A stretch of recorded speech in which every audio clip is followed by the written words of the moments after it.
Mu mwaka wa 2023 umugwi ujejwe kurondera ukuri no kunywanisha abarundi CVR wakoze ahanini ibikorwa bijanye na rusansuma w'abahitanywe n'ubwicanyi igihugu caciyemwo, abagiye mazima yongo, abakingiye abandi, abagize uruhara muri ubwo bwicanyi. Uvu Burundi bwisubije intahe yo kwikukira kugeza ku ihonyabwoko ryakorewe abahutu mu mwaka wa 1972 gushika mu mwaka wa 1973.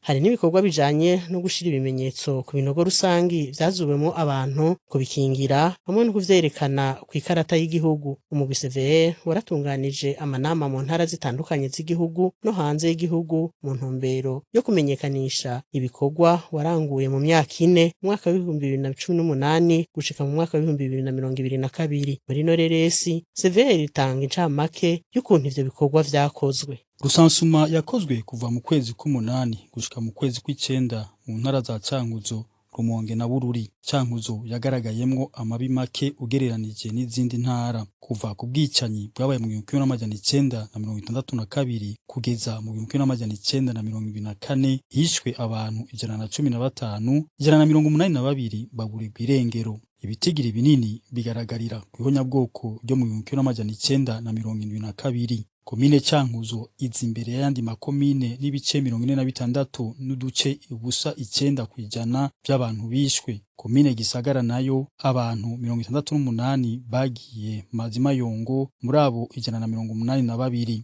nukuvuga ibice 37 n'uduce 36%. Igitigiri c'abahohotewe muri iyo migwi ibiri yompi na 297 harimwo abahutu 261, abatutsi 29 n'umutwa umwe, bakaba barabirimizi n'abakozi ba leta.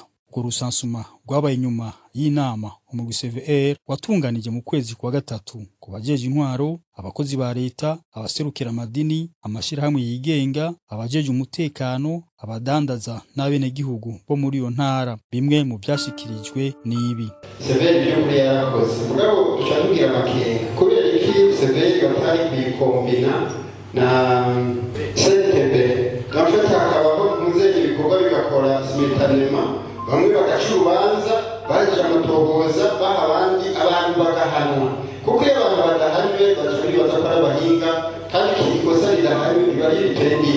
Umunsi wose asubirwamo kuko ryigeze rihano nta n'uwabonye ko ari kizira guhana desibashiki, kuko ubwiye ibintu byose byabaye urabona yuko bakoze ngo ndayibona ahubwo yari yicaye n'ishetani yari yicaye mu mitima y'abantu. Sabe yuko mutegura kumbure by'amakoraniro iyo muri ko murakora ibikorwa bategura abantu batahura ijambo ry'Imana, kuko bategura imitima y'abantu ijambo ry'Imana kwitegura kurikuranira.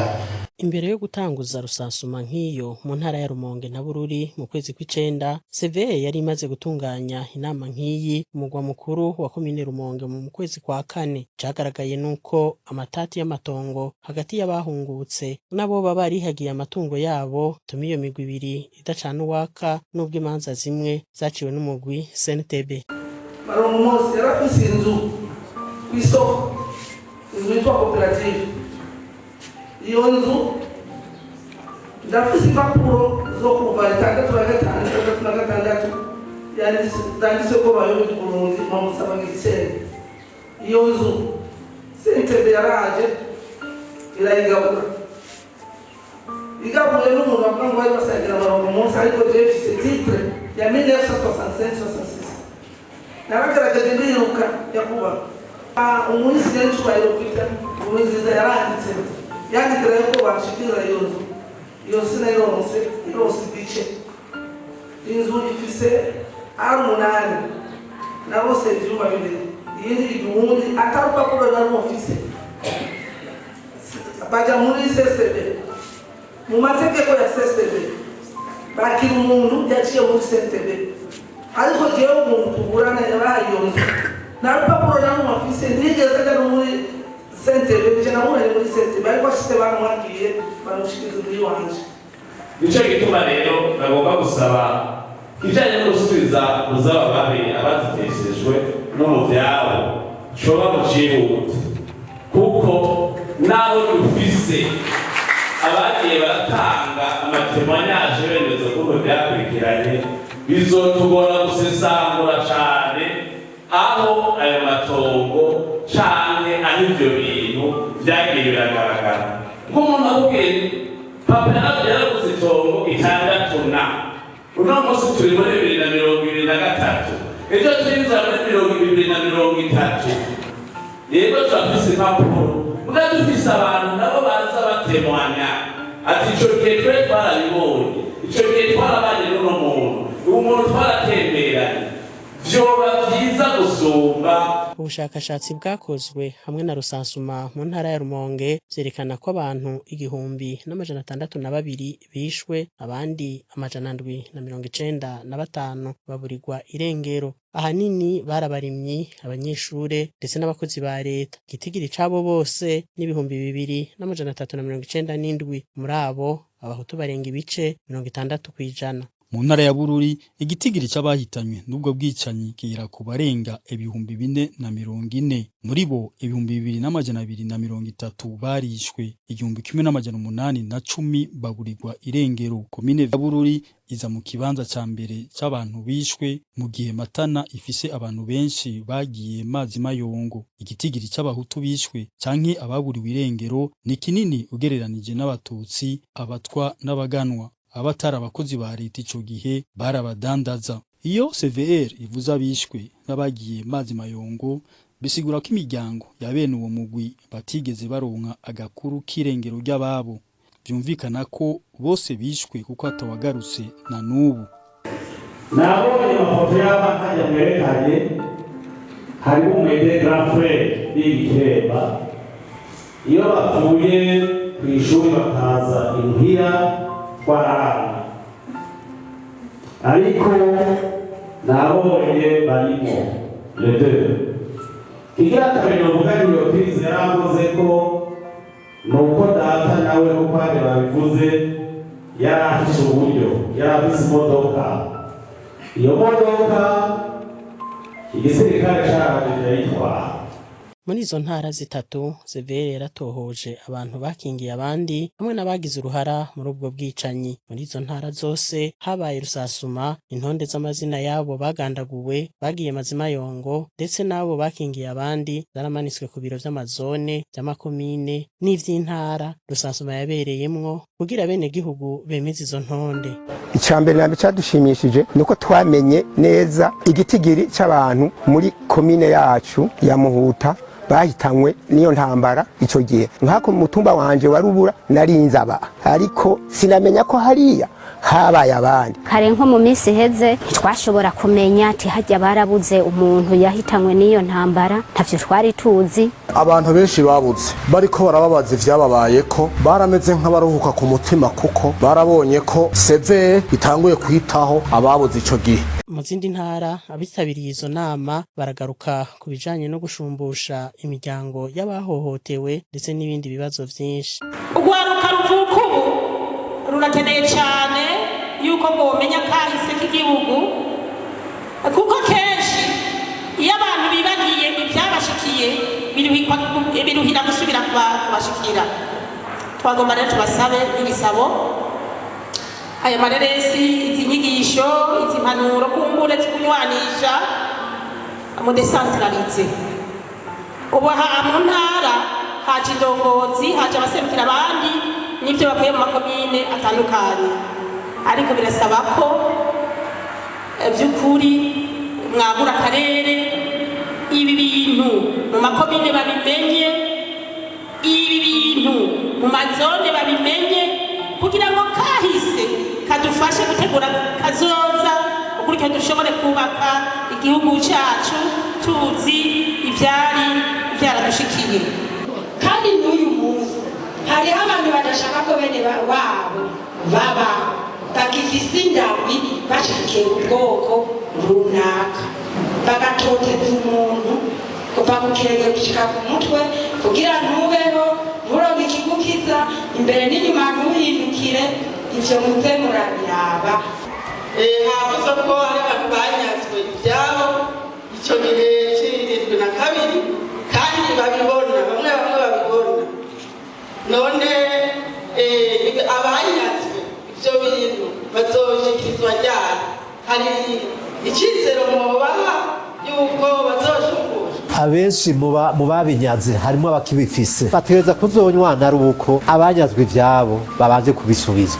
N'ahandi wewe bazokubwira ngo genda unywane n'ujya muntu murekoreranire uwo nivyo yanyaze ubibona abifise mu minwe iwe. Amanama ajanye no gusigurira imigwi y'abarundi vyaranguwe yaratunganijwe ku barundi baba mu bihugu vya Tanzania, Kenya, Ububirigi na Amerika. Cagaragaye nuko bamwe muri abo barundi bacibuka ibihe bibabaje baciyemwo, ivyo bikagaragarira ku majambo bagiye barashikiriza. Jewe rero nkabandi umuntu navukiye ibubanza kuko niho mutama wanje yakora yari umujandarme numéro matricule 2875.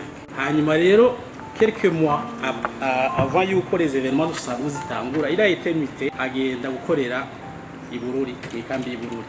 Rero ajya ma événement maze gutangura yaronse mission soi-disant ngo bagiye ko intervenir pour contrer les Mulele qui ont attaqué le sud du pays. Kuva ico gihe ntitwasubiye kumubona mukanya niko nari abajya amagufa nkavuga nti none ubwo murajya amagufa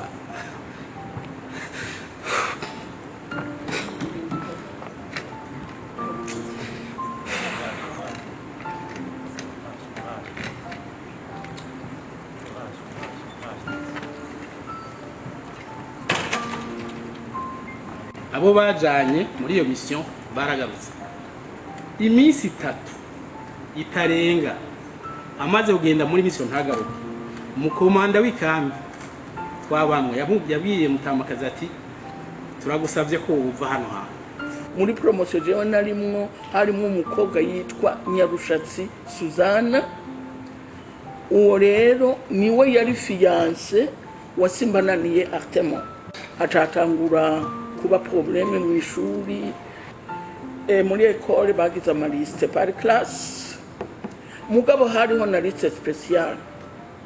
Liste special rero yagiye kwa mazina ane. Hariko jewe baragerageza kurondera yengene batwica. Turagenda ngo tugiye natwe muri vacances. Hanyuma mu modoka rero bamwe bamukasi banari bafitire puze de Simbananiye n'uwitwa Nona w'ivyanda nibo babwiye abasoda bari ngaha baraho ngo aba bakobwa babiri nabo kumugara. Babasoda bati ntawo munsi. Aba bakobwa babiri bo kumugara barurira. Tugiye nk'ikilometero kimwe. Batuba bandi turabica. Descendez vous à passer pour tout ça là-bas. Marguerite era afise devise yari yayimbwiye hakirikare. Uravuga urapfa, urahora urapfa. Tuzovuga duferugaho. Marguerite rero bya devise yiwe arayaplika. Abasoda batangura barabandanya gukoma induru. Marguerite nawe atangura kubakoma ku induru hejuru. Ndi mutwica na utwica ndi tubazi ni muturekera amahoro yacu. Muri cakigi c'abasoda haravuye mu umwe aravuga ati none nk'aba bahuto turiko bicike. Nukuri iryo jambo ryarasohotse. None mwabaretse muka ni muze basenga hari mwamagunira y'ibiharage. None ko mbona turiko turica n'abakozi. None ngubu ni tubica bijya biharage biraza kumanurwa nande nitugera hari ibururi. Abara bakonvenze turagenda dushitse hamwe dutegeza gutanga byabindi kurutsa byabi yamagunira turayatarura. Komere kompanse badutwaye muri prison yo kuri Kamilitaire. Bururi hari amaprizo abiri, hariho prison kuri Kamilitaire na prison centrale. Twebwe badutwaye kuri Kamilitaire.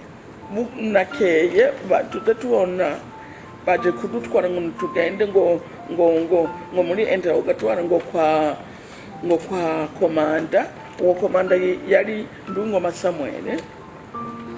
Ndungoma Samuel rero ingoho yari ngaha ndasadwa wati na bayonete na bayonete yiwe icambere yatwanje kutwereka niyo nkoho. Aratubwira rwose ati iyi niyo kubica. Nukuvuga mu Rumonge era nabwo bitwibwiriye mu Rumonge abantu twarahejeje nta muntu numwe yasigaye. Donke muri iyi si nimwe bwo gusa musigaye abiwanyu bose twarabamaze ibyo byavuzwe nande na Ndungoma avec sa propre bouche sitero kure nabyumvise ari Kiremba mw'abantu yaciye afata contact ngira ngo imodoka yayitwara bibaza ngo ari muri za autorite z'i Burayi kuko yategerezwa kwihuta aca ariruka cane ageze devaloro communitaire yuguruye amaportugeri yose hamwe tuza tukaca twinjira gusa naho tuziye vuze ngo nimwe jeva ati ngo nimukubite kuva tuca arirukanga. En 1968, mon mari a décidé de repartir au Burundi pour s'installer là-bas. Donc lui avait trouvé un emploi de technicien à la Metallusa. Le 29 avril, nous sommes partis à 19h de la maison et arrivés sur le boulevard du 28 novembre, un peu avant la cathédrale, il y avait un groupe d'hommes un peu en tenue, enfin avec des espèces de vêtements blancs, trop blancs, je ne sais pas trop, qui faisaient signe au milieu de la route. Donc je me suis arrêtée et au moment où je me suis arrêtée, bon, il a ouvert ma portière. Bon, il a marqué un temps d'hésitation et pendant ce temps-là, ils avaient cassé la voiture de l'autre côté, du côté de mon mari et de celui qui était avec nous. Donc mon mari m'a crié démarre, démarre. Bon, moi ce que j'ai fait, je ne sais pas comment, mais enfin, toujours est-il que j'ai démarré au milieu de tout. Et quelqu'un, là où on est allé téléphoner, on lui a dit, ça ce sont les mercenaires de Simbananié qui attaquent, hein, qui étaient en Tanzanie et qui attaquent. Donc nous sommes rentrés chez nous et puis nous n'avons plus bougé et après ça on a commencé à entendre les voitures de militaires, des tirs, etc. Le 19 mai, il était parti comme d'habitude avec un qui l'accompagnait, qui travaillait avec lui à la Metallusa et il se trouve que le chef des OPJ, il se trouve qu'il est venu personnellement avec un autre pour demander des ouvriers qui, comme par hasard, étaient à l'aéroport. Bon, normalement, c'était l'autre personne qui aurait dû aller avec, mais elle était disparue. Elle était disparue. Donc, c'est mon mari qui est allé avec eux. Et c'est tout, on n'a jamais revu mon mari. None nk'umu Severe hari umugambi muki wo kugira ngo iki gikorwa kibi abazungu bakoze kizimangane burundu mu gihugu cy'Uburundi kuko na n'uyu munsi mvuze baraciga icara kuko ico gikorwa cyabo kigayitse kiracabandanya n'ubu mu Burundi turacari hahandi umuhutu umututsi haba mu nzego cyangwa mu bindi bice by'igihugu ivyo biracandikwa kandi ni cya gikorwa nyene turiko tubakamira bucoze wa wundi yatugabuye kugira ngo yironyere inyungu ziyo. Ubu rero jeje basaba Severe ko mwumvise ko mukiri kubwira mukiri ku gikorwa ni munyarusabo munyarutse mubandanye mukora muce muri 88 93 muca mubandanye mugakora kuri ibyo bice byose bindi tubona ibimazo ndombe yose tuzi mukayakorako byo bari byiza cyane. CVR yaratunganije inama nk'izo ku bakozi bakora mu bushikiranganje bw'intwaro yo hagati mu gihugu, umutekano n'iterambere, bushikiranganje bw'ubutungane, abihebeye Imana n'ishirahamwe Femme Intwari.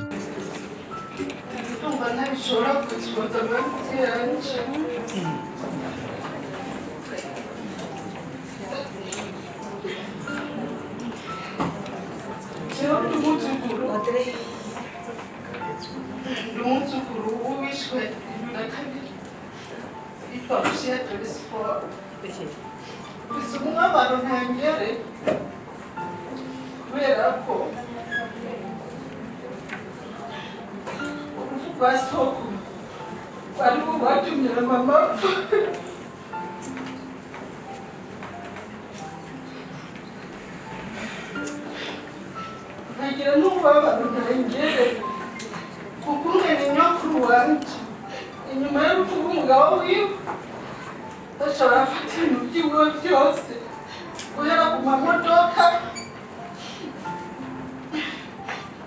amazu amatongo ibido byinshi amararo yiwe barabitwara n'ababitwaye barahari ababuze abavyeyi kirya gihe batazi irengero ryabo batazi iyo bari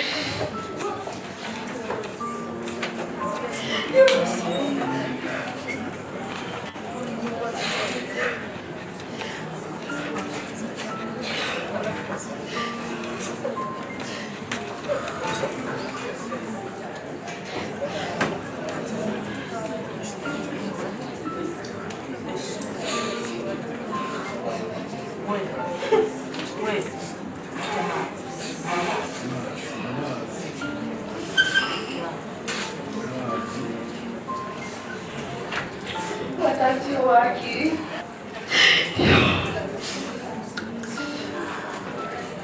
umuzi wa mbere barati batamuriza abacunge barica abantu papa wanje agenda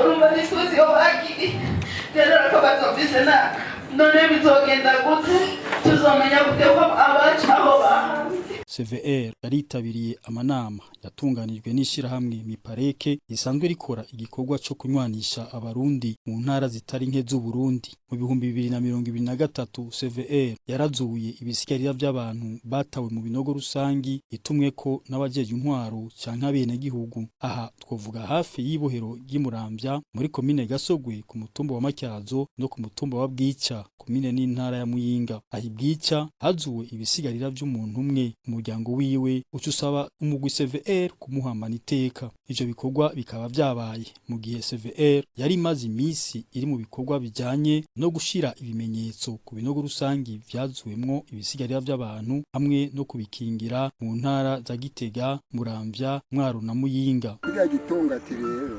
bagitera hajya bahejeje ku muntu yapfuye, hajya bagandara, hajya bw'amanya wo guca ku mazi, bahejeje guca ku mazi niho ku mugoroba w'uyo munsi baca batera kiriya gitongati bakaca bavuga ngo akabi karakarengana n'izuba.